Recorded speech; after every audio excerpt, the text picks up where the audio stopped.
ang kuwit ng palad sa akin. Dahil ay nakipagsapalaran sa mga makot at talagang pinagulan. Kaya ng magic ng saga.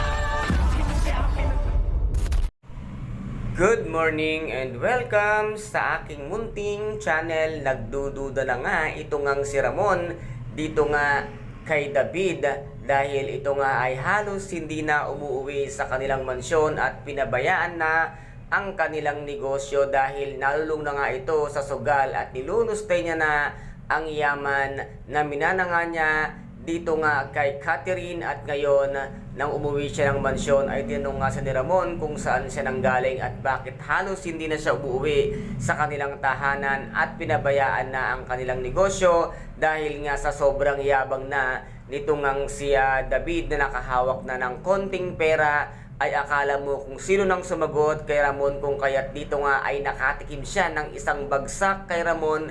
At ngayon naman ay nagsisisi siya at humihingi nga ng tawad sa ginawa niyang pangbabastos dito kay Ramon. At dito naman ay nakita nga nitong si Olga kung paano kastiguhin nitong si Ramon si David. At pinaalalahanan nga ito nitong si Olga at sinabi nga niya dito kay David, baka nakakalimutan mo David at sumobra na ang yabang mo at abot-abot langit na ang kayabangan mo. Hindi ikaw ang tunay na tanggol at pag natuklasan at nalaman ni Ramon ang katotohanan, tiyak na todas ka at hindi magdadalawang isip itong si Ramon nakitilin ang iyong buhay. At dito naman ay lalong sumidhi ang galit nito nga si David at tinutukan niya nga ng baril itong si Olga.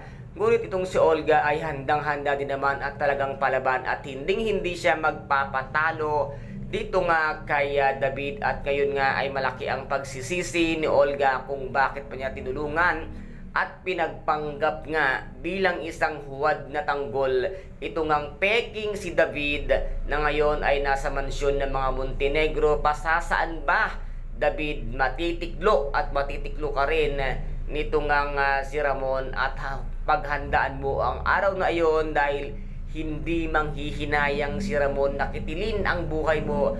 Ang katulad mong mga sinungaling at mapagpanggap ay may kalalagyan ka rin. Kaya guys, ito po ang ating pakaabangan kung tuluyan na nga bang ilalaglag ni Olga si David dito nga kay Ramon para unahan niya na ito at kahit papano ay mapatawad pa siya ng kanyang itinuturing na kapatid na si Ramon. Kaya guys, ito po ang ating pakaabangan ang mga susunod na episodes dito nga sa FPJ ang Batang Quiapo. At maraming salamat po sa inyong patuloy na pagsuporta. At kung nagustuhan po ninyo ang aking videos for today, paki-subscribe na lamang po ng aking channel, paki-like and share para maging update kayo sa lahat ng gagawin kong videos.